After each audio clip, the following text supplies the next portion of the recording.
We're focusing on quality and CQC today, and no apologies for repeating some of the information. The reason that we're repeating some of it is there's been a huge increase in CQC inspections going from RI to good. Now, I can give you a statistic. Historically, 11% of DCAs were deemed to be RI or inadequate. And reports in Feb 23, 35% are now rated as RI or inadequate. So that's a big downward negative change. And a lot of it is down to social care providers missing the basic points. Now, Mick knows a great deal more about CQC and the operation of inspections than I do, and he'll go through a lot of this later on.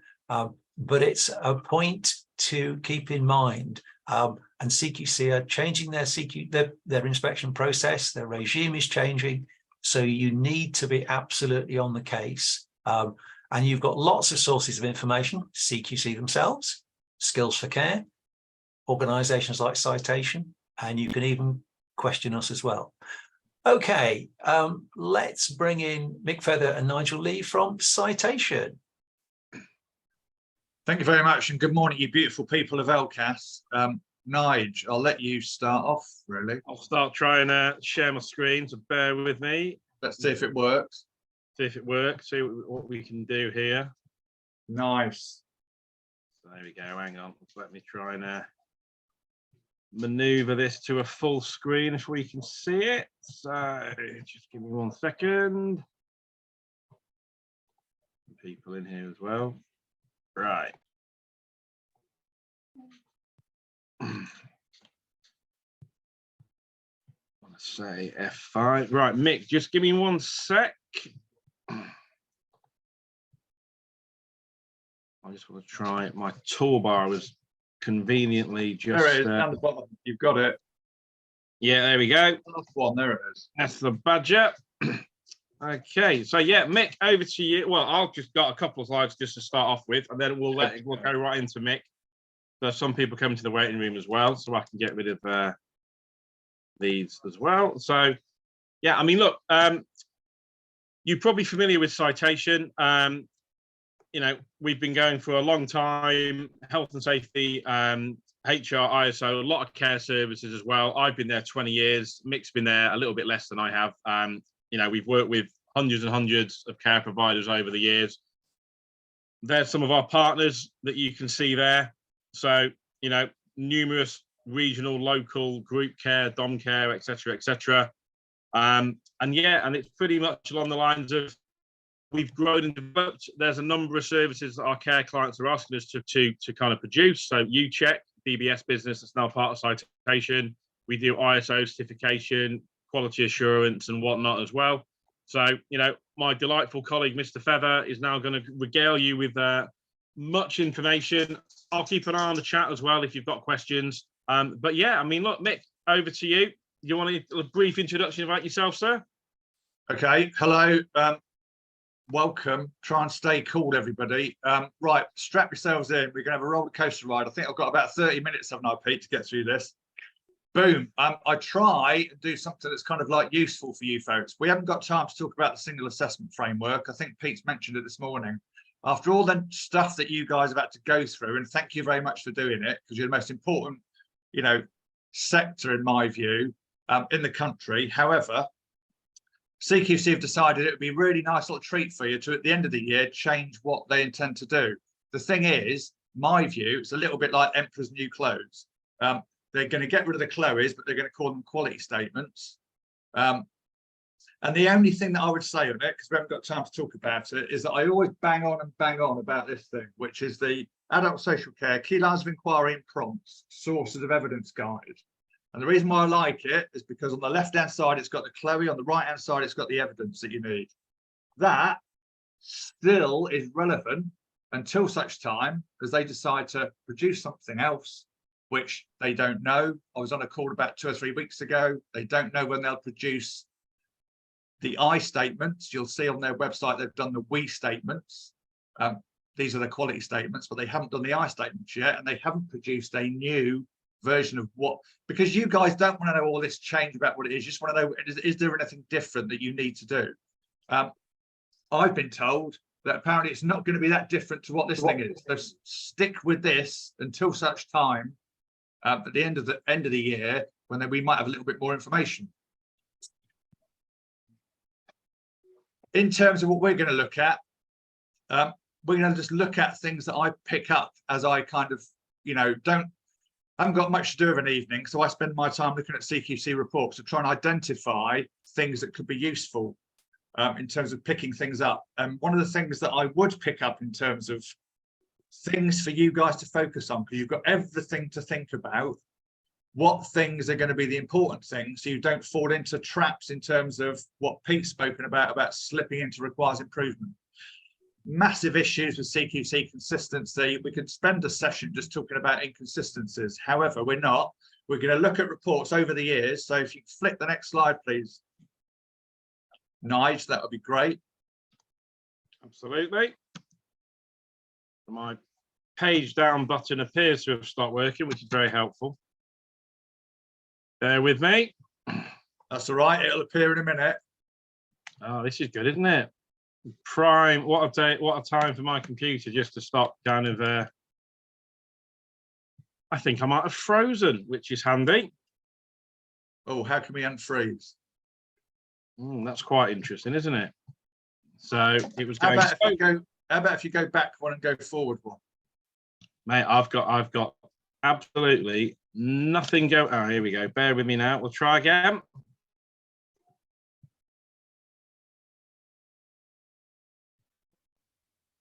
There we go. Nice. That's it. Okay, excellent. So in terms of kind of what I looked at in terms of 2020, you can see that the top three things were quality assurance, risk assessments, and care plans. Flick the next slide. Nice, before we lose that momentum. There we go. Here we go, 2021, what happened? There's a little bit of movement, but basically number 3 was medication management, 2 is risk assessments, and the number 1 thing in 21 was quality assurance. So if you flip the next slide, Nigel, we'll see what happened. This is the last set of 50 reports that I looked at, which kind of ends the sort of December of last year, January of this year.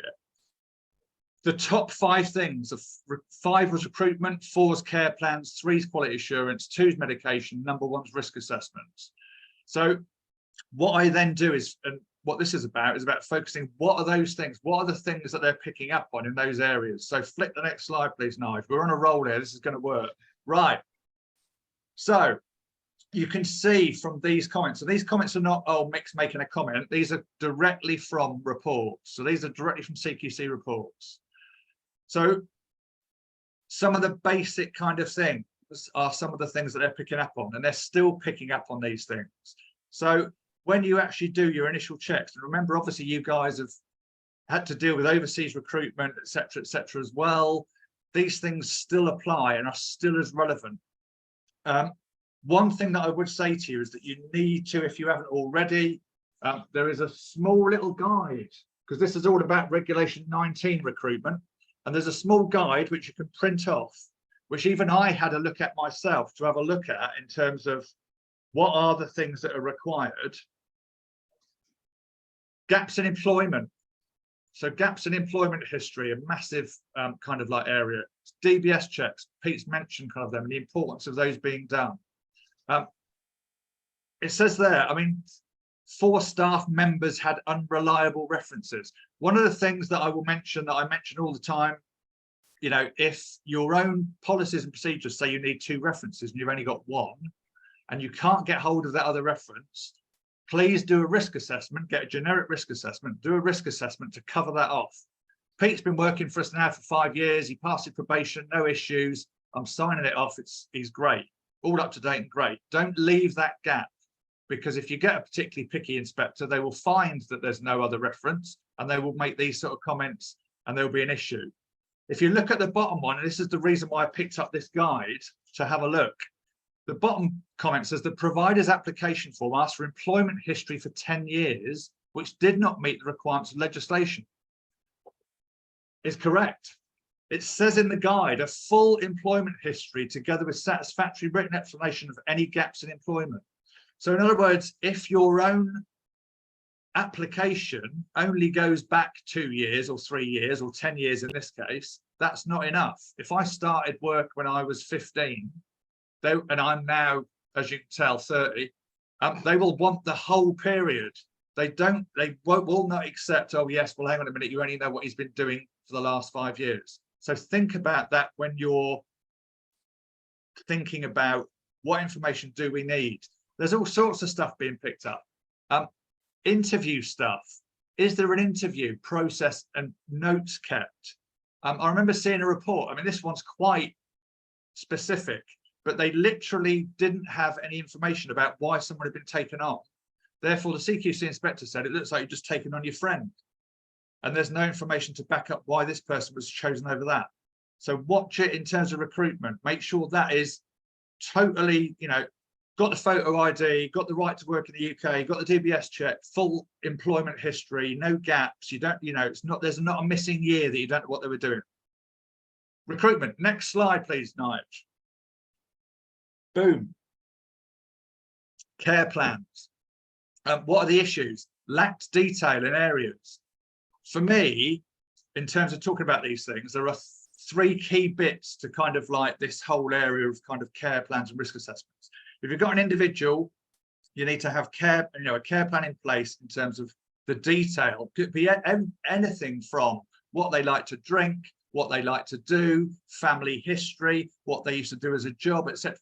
All of that stuff is then linked to potential risk assessments if someone's got either, you know, an actual sort of physical need in terms of whether they need issues in terms of continence or whether it's mobility or whatever. So care plan, anything in there that is a risk assessment, and then from that, staff kind of guide. So what do I need to do as a member of staff to make sure that individual is cared for as best as possible with that care plan and those risk assessments, and keeping those risk assessments up to date, because as we know, risk assessments is getting quite near the top in terms of, you know, all of this stuff. Just to comment on another one, some care plans contained insufficient information about people's medical conditions. Don't let that kind of trip you up. There will be, for me, and we'll talk about this in a minute, but for me, there is a safety element in everything they're looking at the moment. So think about what's the impact of not having a care plan that's up to date, not having a risk assessment which meets that, or the risk assessment's not up to date, or the information that you've got is out of date. Next slide, please. Straight in at number 3, quality assurance. I mean, this is we could spend all day talking about quality assurance. There's some great stuff out. I don't like to just kind of do it for the sake of it. Skills for Care have got some great stuff. I haven't got an answer in terms of quality assurance. Quality assurance is you literally knowing what's going on in your service at any given moment in time, knowing what's going well, what's not going so well, and what you're doing about what's not going well. They will also sort of bound quality assurance up with record keeping. So fundamentally, quality assurance will sit with well led, and fundamentally they'll say, well, if your care plan's not up to date, if your risk assessment's not up to date, or if your medication training's not up to date, that all kind of falls into the fact that you're not aware as a manager about what's going on in your service. But again, in the back of your mind, think about safety, about what that, you know, looks like. But in terms of this, provider systems are not developed and grown. Records didn't reflect accurate information. This resulted in a lack of oversight of absence, incidents, and medications. There's an expectation when any incidents and accidents actually happen for there to be that learning process. Because remember, you guys at the end of the year are going to be bundled together in this wonderful single assessment framework where you will have NHS trusts that have to do those kind of root cause analysis about what happened, when did it happen, why did it happen, and whatever. So think about the fact of, this has happened, how can we prevent it, and how can we make sure it doesn't happen again? So try and think of those kind of terms, because don't do audits for the sake of it. So it's about doing audits that actually make a difference to what's going on. It's great to do an audit, but that in itself is no good unless it actually gives you information to actually know what you're going to do. And the other thing that's even worse, and I remember doing an inspection where they basically did an audit of medication and had a whole load of actions they wanted to do, but none of the actions had been taken, and there was no date or anyone responsible to do it. So it's not just about, oh, good, we've got an action plan or we've got an audit. It's actually also about who's going to do it, when are they going to get it done? Because that's a better conversation with CQC. Oh, look, we know that there's an issue with this and we're going to try and do something about it, rather than, oh, look, you found there's an issue. Oh, we didn't know about it. We don't know what we're going to do about it. Try and kind of like keep in that kind of like frame of mind. Next slide, please, Nigel. Oh, you've got it's working now, Nigel, isn't it? So medication management, you can see the link, the automatic link with safety with this. So you can see why medication management would have gone straight up to number 2. And it's the usual kind of issues in terms of what this is about. PRN meds. So it's always an issue, ad hoc meds. And it's also about what does that mean? So it may be, you know, Nigel's got prescribed medication, taken it 3 times a day, blah, blah, blah. But also he might get a bad back. If he gets a bad back, you might be able to kind of like give him this painkiller. However, it's about what does that mean? How long can Nige take that before it might impact his actual prescribed meds? Make sure there's guidance to staff. What can be done? When are you going to give it? Make sure it's recorded. Keep in contact with GP and your pharmacy in terms of sort of what that is. Because if you're not clear about some of those things, they will kind of point and focus on that kind of thing, i.e. PRN meds, there's nothing in place. It said no protocols in place for prescribed topical creams, another thing. And particularly around stuff like, you know, patches, the thing at the bottom there. Have you got a body map? Does it show where you put the last patch, where you're going to put this patch, etc., so that you can see that there is a level of, yes, we understand why we're moving these patches in different parts of the body. We understand what we've got to do. I've seen it, I don't know how many times now on, and this is quite, I mean, this is more detailed than when I was an inspector, but basically they're actually saying in reports, the provider is not actually following the guidance that's on the packet of the actual medication. And it's coming up a lot. At the end of the day, that's about kind of just making sure you know what you need to be doing and making sure kind of, you know, that's regardless of the actual administration, the storage of it, that also needs to be done. But some of these things have actually come up as still issues in a lot of cases that they'll just pick it up. I wouldn't pick it up because I was nice, but certainly kind of like nasty inspectors will kind of like point a finger, and if they can find something, that will be the thing that they'll find. Next slide, please, Nigel. So risk assessments. The number one factor in terms of certainly CQC reports ending sort of beginning of this year. Risk assessments, it says here, lack detail. People's safety not always appropriately assessed. Guidance for one person at risk of choking was not sufficient. So remember and think about detail. I mean, no one wants to talk about risk assessments. They're boring, aren't they? No, oh yeah, look, nice risk. What you want, as I've mentioned, care plan, risk assessment, guide for staff. What does the risk assessment tell me that I need to do? Or does it need updating? Yes, Mick is totally mobile, hasn't got an issue. 6 months down the line, he can't walk very well. He needs support either by staff or by walking aid. Make sure you've got that noted in a risk assessment. If it's something like a choking hazard, make sure the SALT team have told you, what is it? What can I eat? What can't I eat? How big a piece of meat should I be eating? That sort of detail, because you know what will happen. It won't be kind of like down to someone else. It will be, why haven't you got a risk assessment in place for that person that's up to date? Because we've now noticed that this, you need to remember that inspectors will look at, they'll do a track, they'll actually track and look at one individual, 2 or 3 individuals and see what's going on, how the care is actually kind of like being improved, and what's actually happening in terms of things like risk assessments, care plan updates, reviews, to see that it's being constantly kind of updated. If it isn't, if there are issues and if things are out of date, that's where kind of like problems occur. So we've done all of those 5 things. Next slide, please, Nigel. So this is kind of, this isn't like some sort of model that you can get somewhere. This is what Mick himself has decided, oh, I think they ought to try and look at these things, because you guys have got everything to think about, everything to sort of try and get done.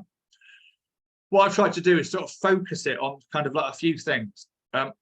So your service users, your clients, residents, you can almost put the 5 things that we've mentioned into these kind of categories. For kind of like service users, risk assessment, care plans. For staff, you know, medication, recruitment, staff training. Are they trained? Do they understand what they need to do? And there's a big bubble around the outside of both of those. One of them is what I'm going to talk to you in a minute about, which is a thing called safety culture. And the other thing, which they're still banging on about, because quite rightly, it should be the case. So culture, so culturally appropriate care. Culturally appropriate care can mean all sorts of things. Not only the culture of the individual, so understanding, have I got a particular faith or my sexual orientation, all those kind of things in terms of equality and diversity. Are you meeting the needs of my cultural needs? But also the culture of the service. Is it an open culture or a closed culture? They're getting, I think it was May 21 when CQC brought out their culturally appropriate care guidance. And that was because of things like Walton Hall and Winterbourne View. But they're still looking at that closely. Is it a closed culture? Can a member of staff just say, oh, I think we ought to do things differently? Are the managers open to kind of like discussions around that? So culture, really still an important thing. And around all of those is quality assurance. But what I'm going to talk to you about just the last few slides is what I think is the things to try and focus on in terms of trying to create a safety culture. But first, next slide, please, Nigel. I'm going to touch upon quality assurance, even though I haven't got any answers for it. But you can see from this isn't my information. This is straight from CQC, which is literally telling you need to do everything. And you need to get everything done. And you need to know exactly what's going well. You need to know exactly what's not going, and you need to continually improve. So it talks there about assessing, monitoring, driving improvement, make sure you're doing your auditing, making sure you store your information accurately and securely and completely, and it's all detailed, and you get regular feedback. Surveys. The bottom thing, surveys, I would always say that. And if you're not doing it already, make sure you've got regular surveys with, you know, your service users, your staff, families and relatives. Because the big thing that you can say to kind of like CQC is that if you did a survey last month, 95% of your service users think it's bloody brilliant. 98% of your staff think it's brilliant working there. And also family and friends think it is, and it probably is. And it's great evidence in terms of, you know, what that is. So make sure you kind of like keeping those surveys, you know, going along, because if you don't, and you've got out-of-date surveys, there's almost a, well, you don't really know what's going on with your service because you haven't done a survey for a long time. Next slide, please, Nigel. So this is how the definition is of good governance. So to be outstanding in kind of like, you know, quality assurance is that governance is well embedded into the service, strong framework of accountability. I can't, you know, give you, because you guys are actually doing it, I can't tell you the answer in terms of what that is. But certainly if I was running a service, whatever way you decide to kind of do it, you need people, your deputies, all staff, to actually make sure they're telling you about things that are going on, what's going wrong, what's going well, what things need to be improved. And the way I look at it is that you need to be doing those bottom 3 things, because that's your sort of proof in terms of sort of CQC and how you know what you're going to be doing.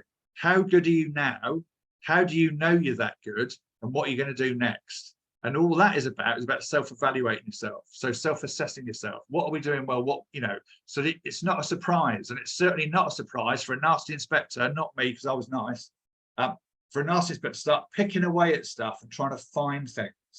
So think about self-evaluation. What can you do to get everyone involved in actually telling you what's going on in the service? Next slide, please, Nigel. So here's my thing. I've been banging on about this all year. So sorry about the repeated kind of like, oh, he's talking about that again. So safety culture is not a new thing in terms of organisations. NHS have kind of like had it for some time as well. Whether it's working there or not, probably debatable. But the reason why I've sort of honed in on this is it's quite a really good way to view kind of like your services, because it's a collection of beliefs, perceptions and values that employees share in relation to risks in an organisation. Think about the things that you do that make a difference, the great things that you do, but also in terms of if you had a list of all the million things that you do, what things are safety related? Care plan's not up to date, you know, those things. We'll talk about those and go through some of those in a minute. But think about it from a safety point of view, because in terms of, you know, rating reductions, or in terms of, you know, regulation breaches, it's about what is the actual impact on the actual residents, or what's the impact on your clients. So that's the bit that's important. So it's great, and you do need to do all your checks and get your boiler checked and your fire extinguisher checked and all that kind of stuff. But think about what are the big key safety issues which are impacting on your service users, because that's the things that need to be picked up on. Because the issues, if you don't do that, are basically, as you all know, here's an inspector. In safety, it requires improvement. So in well-led, it requires improvement. Overall, you're going to be requires improvement. And that's been a focus for CQC for probably about the last 18 months. Sometimes they're just doing inspections on safety and well-led, because at the minimum, and if they've got a reduced amount of time, the things that they're going to look at are things that are going to impact on individuals' care. So, Mick, have you got any suggestions? Yeah, next slide, please, Nigel. So, think about safety, think about the different things that you're doing and what impact it's got on safety. So care plans, we've already done this to death really, but are they up to date? Are kind of staff fully aware of what they are? Are they kind of like detailed enough? Risk assessments, I think we've done that to death as well, but basically, are they up to date? Are they relevant? And have you got something which is potentially for staff to be able to understand what on earth it is? No one wants to spend time looking for a risk assessment. I just want to know, if Pete's got a specific need, what is the risk of me doing or not doing what it says in the risk assessment? So what do I need to do as a member of staff to make sure I mitigate that risk? Medication management, obvious risks in terms of safety, wrong medication, wrong time, etc., etc. And infection control, I'm not going to mention that because we'll have to mention the C word, won't we? You've had enough of that as it is, but you can see direct links, infection control, you know, environment's not clean, all the way through to kind of like things like, you know, wound management or whatever it is, but infection control, direct link. Next slide, please, Nigel. Environment, that's the obvious one. So is it clean? What is the decor like in terms of sort of, is it a bit dated or whatever? Staffing levels, an obvious link in terms of safety. Not enough staff, potential risks in terms of being able to meet needs. You guys have had to face, well, it's been unbelievable, isn't it? You got COVID, people kind of like potentially kind of like going off, you know, with that in the past. Then if you sort of made sure that those individuals weren't kind of like working in your service, you then had to kind of try and see if you can meet staffing levels. So sometimes you're not damned if you do, damned if you don't. So you keep staff away, you've got limited staff. Therefore, if your staffing levels are low, therefore CQC will pick up on the fact that you haven't got enough staff to actually run the service. So look at that. Look at what, you know, dependency tools in terms of, you know, how many staff do we need in order to sort of make sure that we provide the best care to Nigel that we can. And that's there's no sort of specific one that you need to do. It's potentially your sort of decision in terms of what's required and what's not. Staff recruitment, we know that that was number 5 in terms of sort of the top 5 list. Make sure those things are all done. Quick little sheet of all the things, photo ID, right to work, DBS, no gaps in employment, etc. Interview information about why you took that person on, all really relevant. It's still now being picked up in terms of reports. So make sure you don't fall foul of that one. Staff training, are they up to date? Have they been trained? When's the last time they had a review of that training? Supervisions and appraisals, really important. I keep sort of mentioning Skills for Care. I will, because it's great. Skills for Care have got a great section on supervisions. Use their template. They've got a great template. Supervisions are more important now than they've ever been. During COVID, when, you know, people were even more remote, sometimes things like supervisions and appraisals just dropped off the cliff and people weren't doing them. If you don't know what your staff are doing and whether they have got a development need, or there are things that are missing, or you get feedback from your, you know, clients or residents about staff, those need to be kind of like worked on. and even more so now in terms of sort of making sure people are doing what they should be doing. CQC notifications, an obvious one. You know, you can over kind of like CQC notify, you know, someone's left the door open in the kitchen, quick, let's do a CQC notification, just try and keep them busy. But the problem with CQC notifications, if you've got any queries in terms of which ones you need to do, just go onto the CQC website, look up statutory notifications. You will find a list in terms of kind of like what's reportable and what's not reportable. I would always err on the side of safety. So if you think it's potentially something that's probably going to be reportable, you probably need to report it. Better to do that than not to do it, because if they come around and notice that you haven't done it, that's potentially going to be an issue. Next slide, which hopefully is going to be the last slide, I feel. Quality assurance, we've done that to death. That's the thing that you need to try and keep on top of, because it goes along with safety in terms of, you know, well led, what you're doing well, what you need to improve. I've mentioned culture in terms of, and being open and inclusive in terms of sort of what the culture's like, and surveys. Keep doing the surveys. I've got one more slide, I think, Nigel, which is kind of hot topics. He says, yes. So lessons learned. That's the thing about people talk about sort of root cause analysis. All it really needs to be is, this happened to Nigel. We made sure that that's not going to happen again by putting this in place. Do loads of that sort of stuff. It's great, you know. As an inspector, when you're learning from stuff that's happened and you're moving from it and making sure that is you improving, continuously improving. Quality and diversity, I'll lump all these together because we've already done it. Quality and diversity, culture and appropriate care, still relevant. Make sure that you've asked kind of like your service users about their protected characteristics. So age, disability, gender, race, religion, sexual orientation, is it important to them?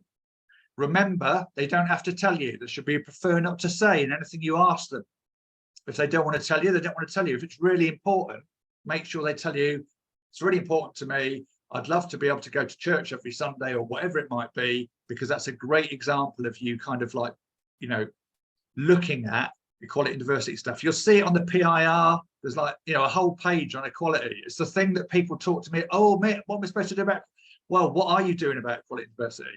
The minimum thing you can do is ask your service users, and it's either important to them or not. If it's not important to them, at least you've asked. If you haven't asked, an inspector comes around and goes, oh yeah, Pete would really love to go to Pride, London Pride every year, but you don't take him. Why is that? Exactly. Safeguard notifications, done that. Staff training, we've done that. Communication, again, really important. And difficult still, because we're still living in this sort of virtual world. So how are you getting information to your staff about what's actually happening? An environment that's just kind of like, you know, keeping everything it is. The thing when I started, that Pete mentioned, little guide, it's still there. It's called What to Expect from a CQC Inspection. I'm very aware, as Pete and all of you are, about sometimes the inconsistencies and some of the strange things that they're picking up on in terms of reports.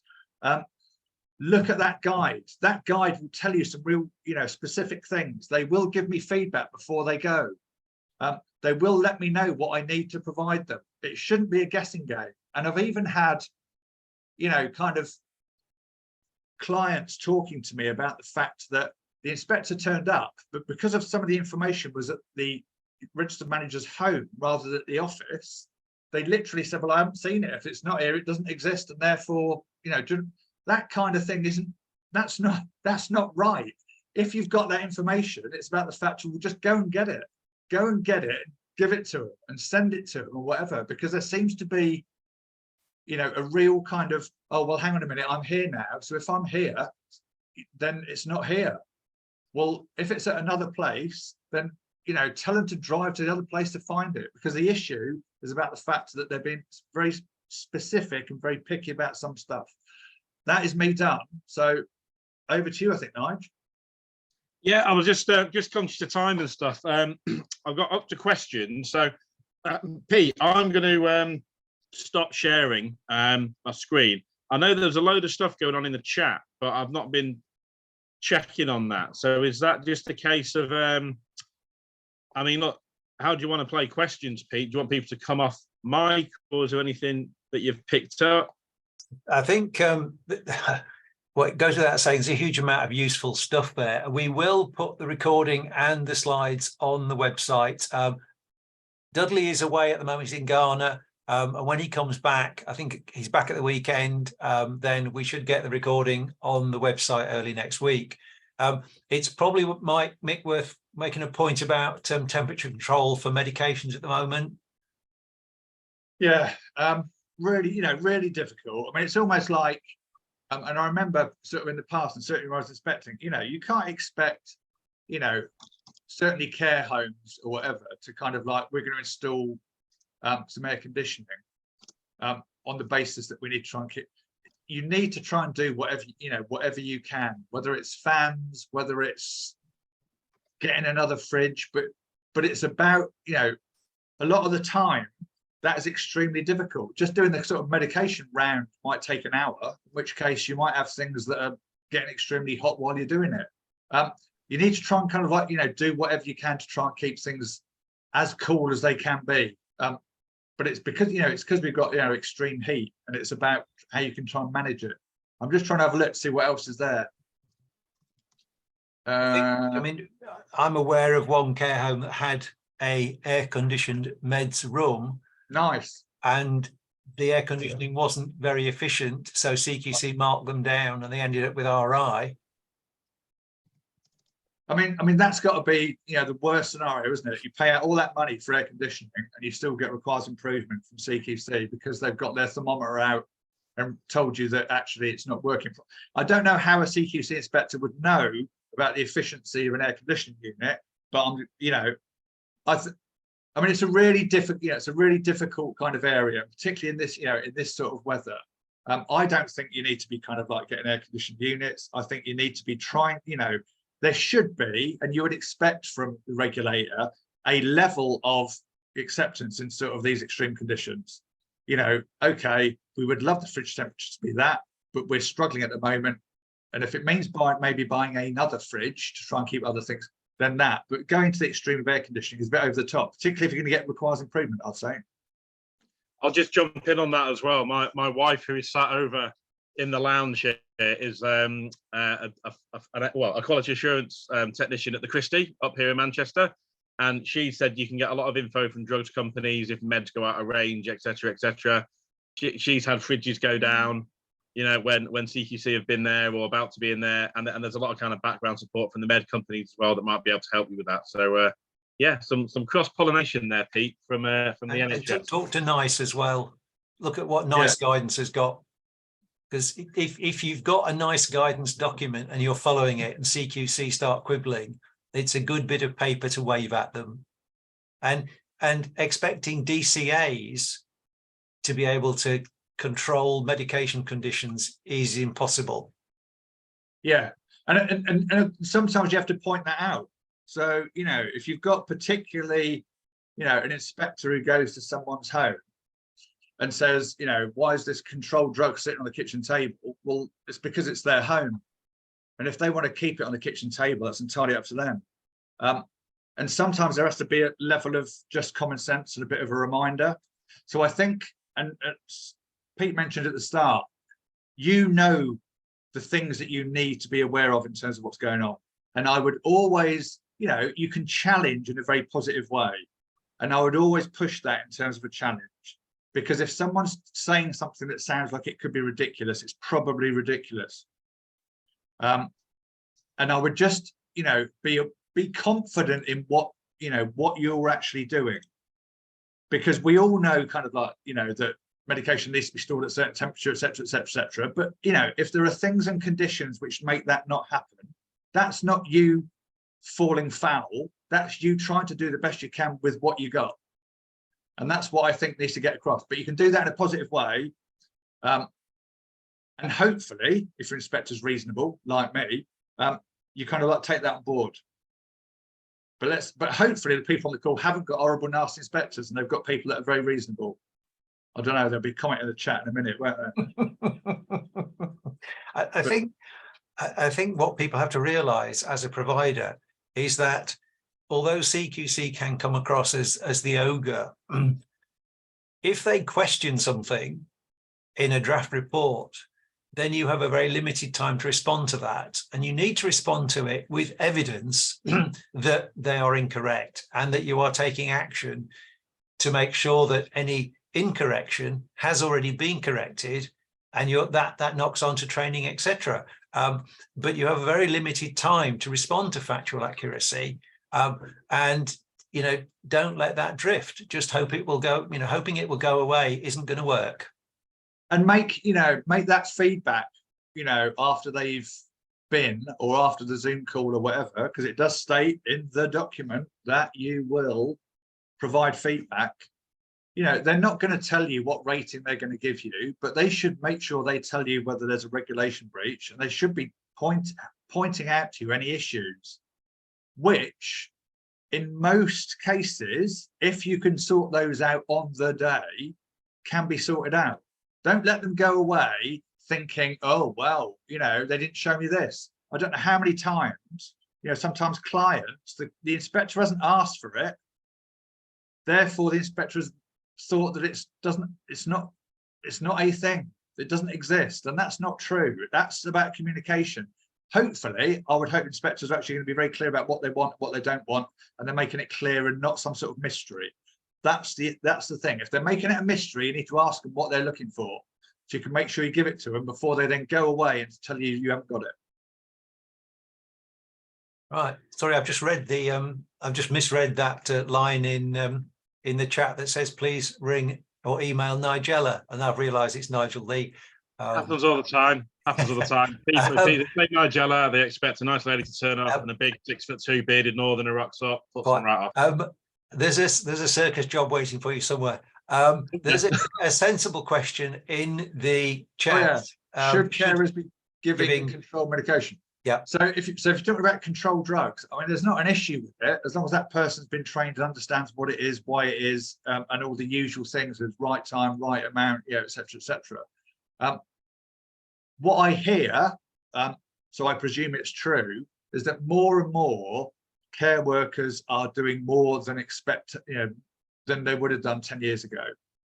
Whether that be things which are veering into nursing, like wound care and all that kind of stuff, whether it's medication administration, there isn't a problem with it. It's about, are you happy with that individual doing it? Are you happy that they've been trained and know what they're doing, and do they understand? So if an inspector spoke to them about why are you giving this controlled drug to Pete, that they'd have a great idea and wonderful information about why, what, where, when, etc. I mean, the best, one of the best kind of medication rounds I remember going to and it was actually a care home for learning disability, where there were these two guys.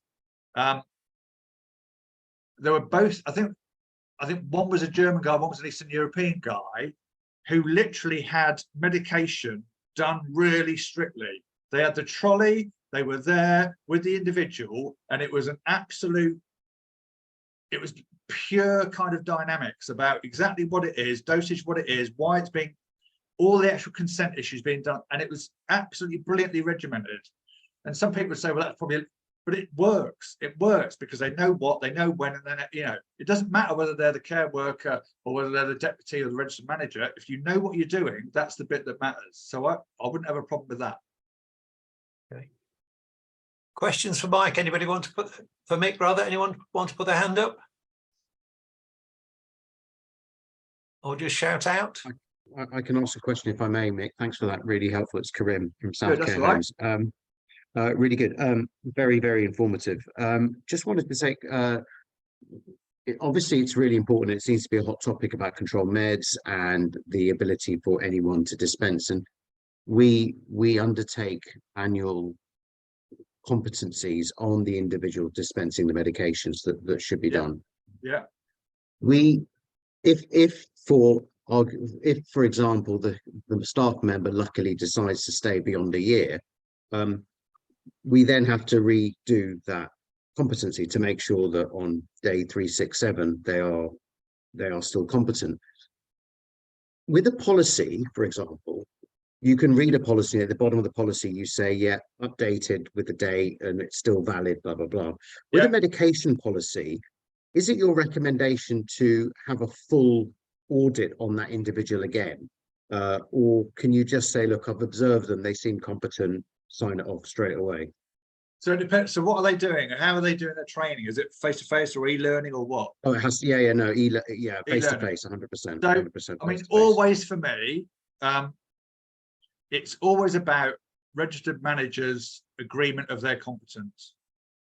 So, you know, I used to do a lot of training, and I've always done training since about 2002. I used to train CQC inspectors as well. But in terms for me about training, it is about their actual practical application in the workplace. So it's not, I don't care whether you've done an e-learning face-to-face or spent a week's medication course in a lovely fancy hotel. What I need to know is that you understand all these meds, you understand about dosage, you understand about the importance of at the right time, etc., etc., etc., and that you're competent to actually do it. I remember going to a dom care agency where their review, like you're talking about, they literally had the document that they've created, like a workbook, which tested what you needed them to be tested on. If you had to get 78%, so you had to get nearly 80% of that workbook complete before you can, yeah, I'm going to carry on doing what I'm doing. Do you know what I mean? They also even set up like little observations, like a little bed and a little front room and whatever, and actually had, here's kind of like the information that you need. You go and do this, this, and this, and do this, and you need to do the meds as well, and whatever. If they weren't happy about any part of it, whether it's the workbook, you haven't completed it, and answered questions properly, or the observation part, they would query and have a word with you about whether you need to be retrained or not. I think a lot of the time, and it's always a difficult thing, isn't it? Oh yeah, I've done a bit of e-learning, got to watch that e-learning again. What, for me, I would always use staff meetings to try and G up kind of training. You know, you can do the e-learning, but what I want to know straight away, medication, do you understand this, do you understand that, and do it at a staff meeting. Just, you know, you've got people there, or individually you could do it, ask people the questions that you want asked to check that the competence, you understand, you know that they're competent about what they're doing. Because it's great to kind of, oh, I've done this course and that course, but it's about in the practical application. Can you do it?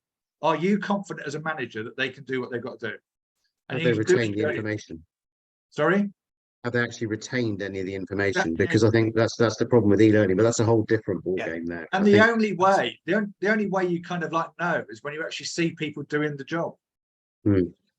Observation and supervision is kind of, massively key, particularly around stuff like medication and any sort of practical stuff. Anything that's practical, first aid, CPR stuff and fire safety stuff is like, e-learning doesn't really cut it, does it? It has to be, no. You show me that you're fine in terms of making sure this person gets the right medication. And does that answer your question? Yeah, no, very comprehensively. Thank you. Thank you. The mention of audits brings me back to what I've seen, and Mick's probably seen this as well in the field. People have got a meds cabinet that they're using, they're trolling around, whatever, in the care home. And the inspector counts up what's in there against what should be in there, and there's discrepancy. And they go, well, where is this? I don't know, is not an acceptable answer to a CQC inspector, particularly if it's CDs. And, I can remember a case where there was a liquid CD and there's supposed to be whatever it was, mils in the bottle, and there clearly wasn't that. So where's the missing mils gone? And, many of the CDs have got a street value, et cetera, et cetera. And so CQC were rightly, in my view, not very happy. And that's probably why medication's kind of number 2 in that list. So I would keep a definite eye on stuff like medication. So, stuff that, as Pete's mentioned, the amounts and kind of what have you got in stock and what's left and whether stuff's been refused or destroyed or whatever it is. I'm just going to have a look at that last question. So the last question on there about impact of, so I presume you're talking about the suicide in terms of sort of officer inspection. I mean, my view of kind of like CQC inspections and is that I want you guys to be as confident as you. That's probably why I've turned coat to being on this side of the fence rather than that side. You need to be more confident about what you're doing and about challenging stuff which is just totally nonsense and inappropriate. Will any of that stuff have any impact on CQC? I don't think so. I mean, Pete will tell you, and you all probably got great examples of where inspectors are not doing what they should be doing, They're being really picky. They're being rather annoying. They're not being very nice in terms of their behaviours. I think potentially with this new thing, I don't want to mention the single assessment framework, but the thing that Pete's mentioned at the start, which is an inspector with like an auditor with them. So that auditor will just have all the data. So they won't necessarily know about sort of medication or whatever. They'll just look at some figures about, hang on a minute, Kareem, you've had 3 medication errors. I think you've got a real problem. I think we need to make you requires improvement. Well, whoa, wait a minute. What about what? And that's my worry, because it's data can tell you anything you want it to tell you, can't you? You're really brilliant because we haven't got any data on you, or you're not so good because we've got some, but we can't interpret what it actually is. Therefore, you're still bad. I think the worrying thing about the future in terms of it just being about data is it's not about the actual practical day-to-day of what's going on. Be very firm about what you're doing and be very precise about what you do, and be able to challenge what it is that someone might be commenting on. Because I think we're in particularly difficult days, and I can only hope that sort of these inspectors that are particularly nasty are becoming a thing of the past. I don't think they're going to change their inspection regime and how they do it. And I don't think Ofsted inspections don't make any difference. I think it will still kind of like, go ahead the way it is. The worrying thing for me about single assessment framework is that you're going to have an auditor talking about data, an inspector as well. So they'll probably have an argument between themselves about what they want to do, let alone what they can actually do. Yeah, and I think just before we move on to the next point on there, I go to meetings with CQC on behalf meetings with CQC on a monthly basis, and the Ofsted situation has sadly arisen. CQC don't seem to recognise that some of their inspectors could be seen as bullying. They do ask for complaints, and they do say that they won't pick on the people that complain. They get very few complaints because many of the people that are bullied are SME providers who are not confident enough to stand up to the hassle with CQC. Two of the clients that I work with personally at the moment have recently spent the thick end of 30 grand on legal fees doing battle with CQC. They both won, but both were unnecessary. That's 30 grand that's not being spent in social care. Mick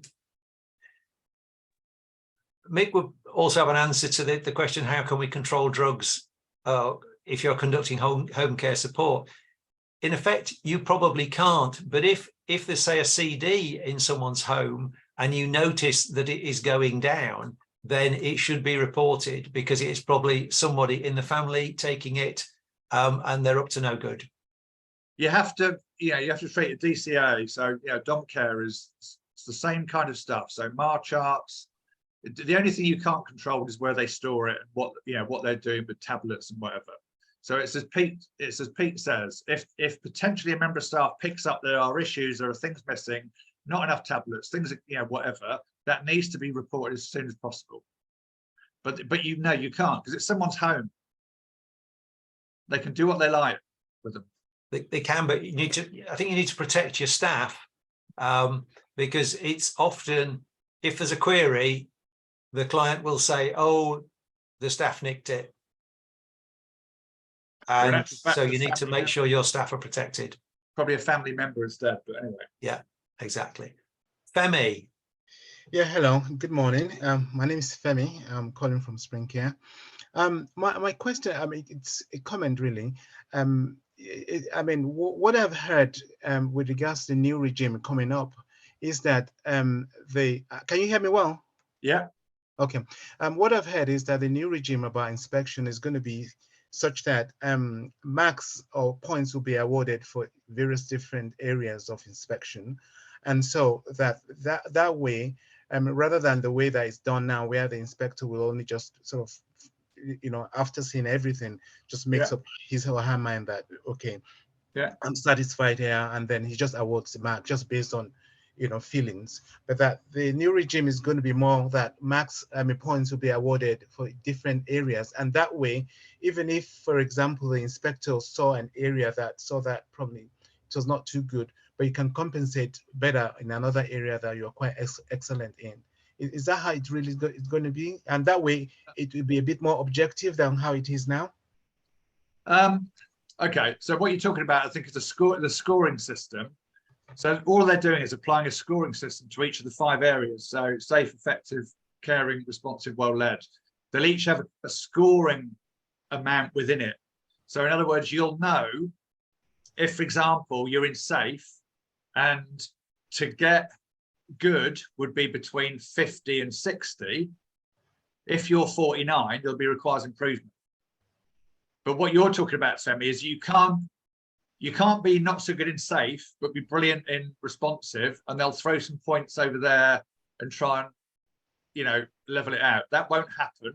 It will be the same as it is. I mean, you're right in terms of slightly, or hopefully a little bit more less, you know, less kind of based on what the inspector thinks, because what will happen is all the reports is that you will actually have, you know, is Pete's care home requires improvement nearly good, or is it requires improvement nearly inadequate? He will know exactly which of those 5 areas he is leaning from requires improvement to inadequate, because he'll know his score.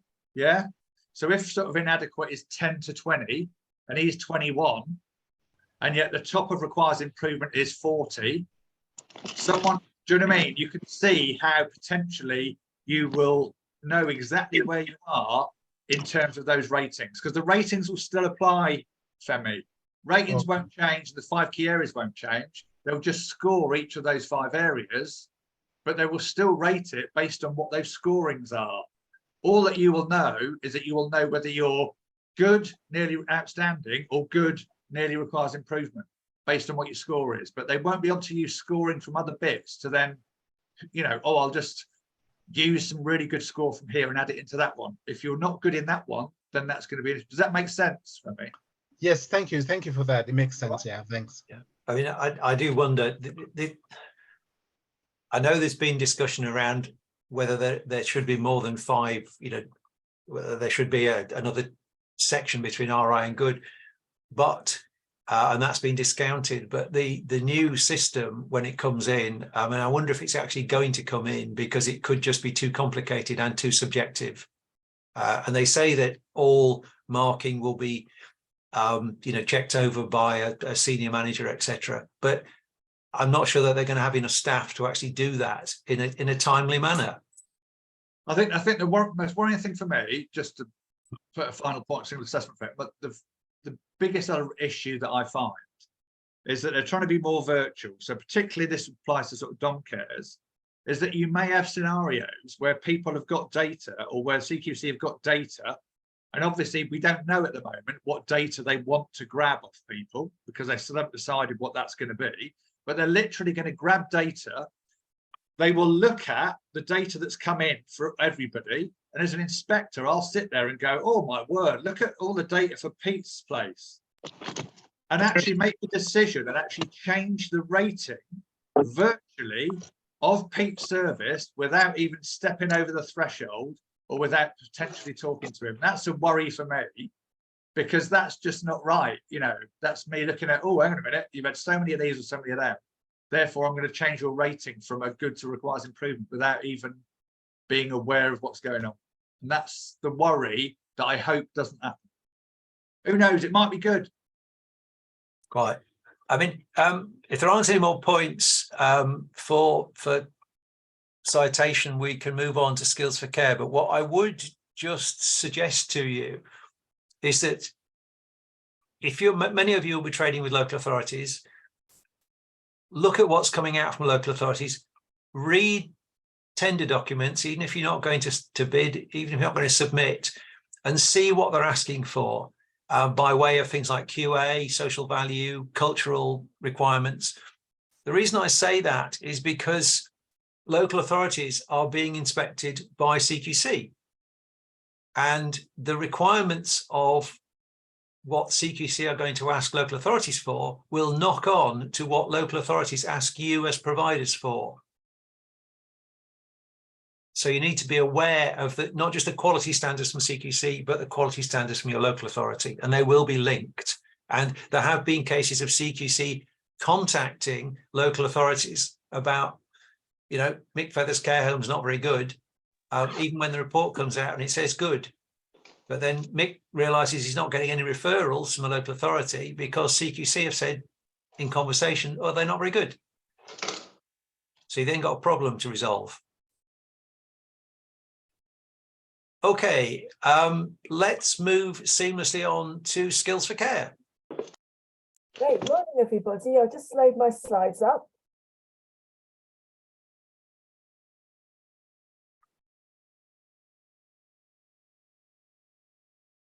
Okay, so How's the weather in Hove, Laura? it's lovely and sunny. Nice. It's beautiful. Yeah, I had a walk earlier and it's just really nice. So might go down to the seafront at lunch. Lovely. So sticking with the theme of today's meeting, I'm going to give an update on the resources that you can access from Skills for Care to support you to prepare for inspection and also meet CQC requirements. I have mentioned these before at previous meetings, but I thought it'd be useful just to give a quick reminder. But before I start, some of you may know that I've now changed role. So I'm still at Skills for Care, but working in a different job. And I wanted to hand over now to Ali Porteous, who's taking over from me as the locality manager for South West London, so she can introduce herself. Hello, I think I do know some of you.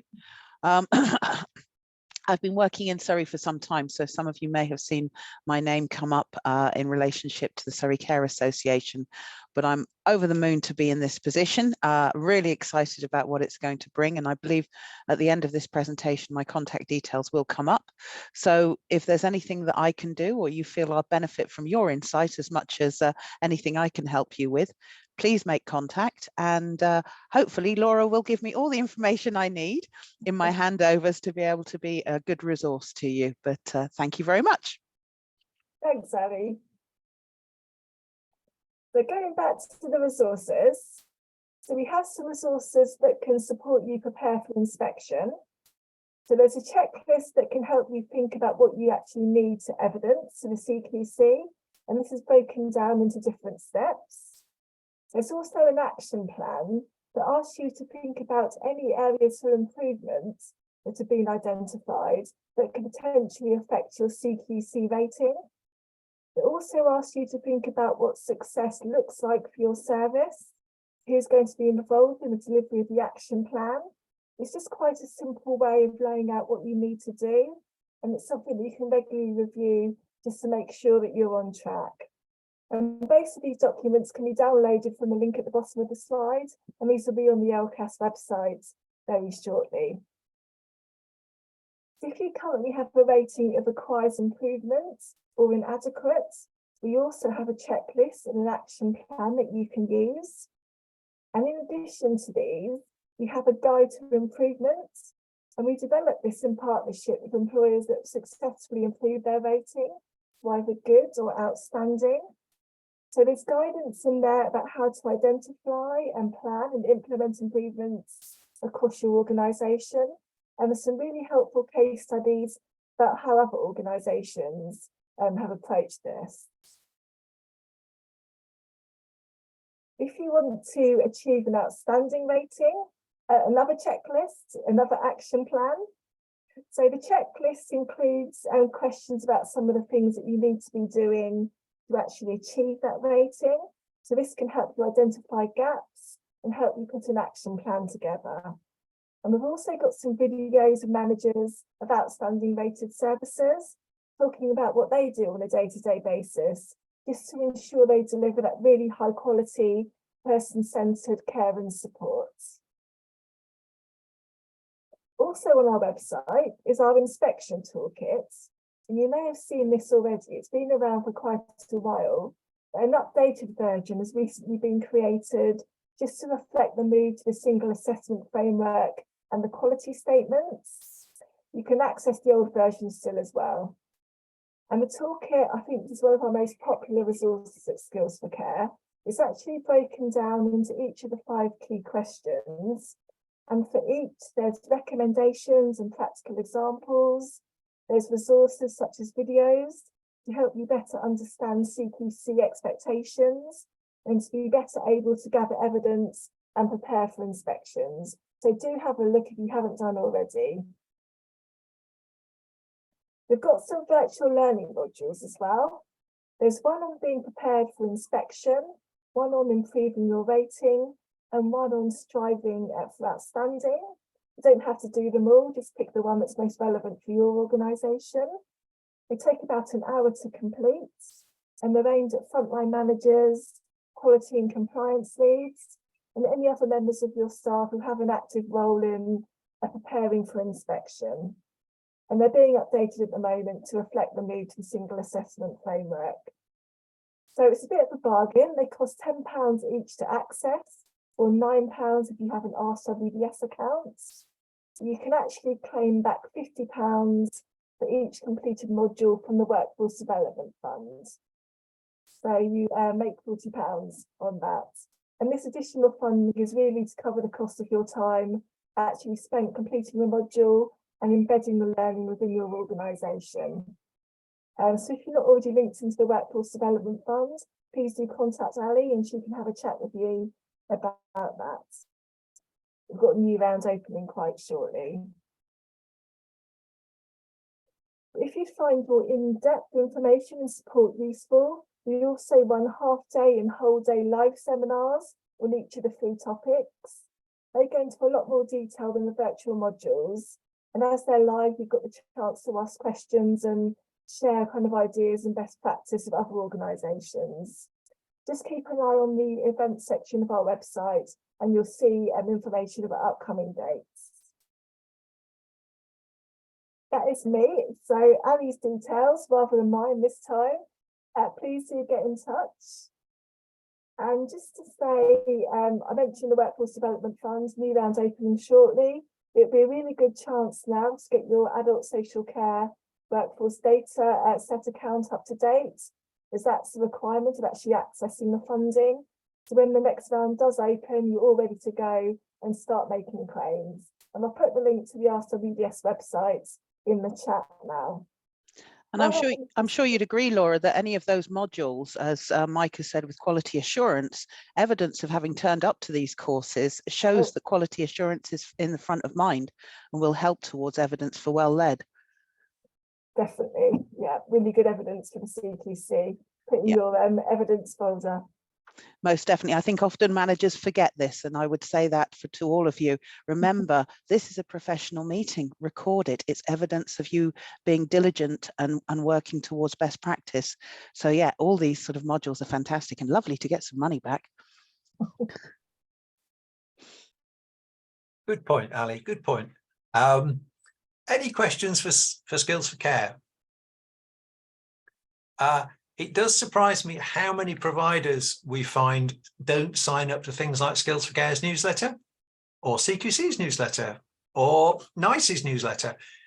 Again, it's down to something that you can evidence on your CPD because there's lots of useful information there. And simply, you can spot changes and access. I mean, Workforce Development Fund is incredibly useful. And back to local authorities. If you evidence in your work with local authorities that you're using Workforce Development Fund, that means your ASC is up to date. Those local authorities need to access workforce data, and that is one of the routes to it. And just touching on that, there have been some webinars. We've published some information around webinars on the tracker. So a couple of the Department of Health, etc., are following up information about the tracker. And there's been a lot of talk because providers are very unhappy about supplying data for the tracker, which is not funded. So that's something to keep an eye on. And if you don't contribute and don't tell people like the DH what you need from them, they're not going to know. And again, looking at Skills for Care, some of the things we find that are done the most badly by social care providers, and they're easy hits for CQC, a lack of appraisals, poor supervisions, very poor supervisions if they're done at all without formal recording. That's a big problem. And if you have staff leaving, do you do exit interviews? Because we've done quite a lot And a couple of the reasons that come up, staff are leaving because of lack of communications. That's a poor workplace culture, poor organisational culture, and they feel they get a lack of care and support from their company. And that applies whether it's a for-profit or a not-for-profit. And local authorities and CQC will argue that there's a lot of free resource through things like Keeping Well. Every ICS has a Keeping Well portal. Although a lot of them say NHS staff, they are largely open to social care staff as well. Some of the parts of the Keeping Well system are not open. You need an NHS registration. But if that's right, if you argue with the ICS, they should let social care staff in, because most of them are now doing that. But you have to make a case. It's not that difficult. Anything else from anybody at the moment? Anything from any of the presenters? Great, thanks. Okay, we've got the next virtual meeting is in July the 19th. I've put the Zoom details on chat. We'll obviously circulate that as well. Not sure if there's anything else that's popped up in the chat. There's a bit of information there. There's various links to Skills for Care. If anybody wants information after the meeting that they haven't been able to pick up, either contact Ali, contact Laura, contact myself, and Dudley will be back for the next meeting in July. And thanks very much to the presenters, and we'll give you a few minutes of the day back. All the best. Bye now.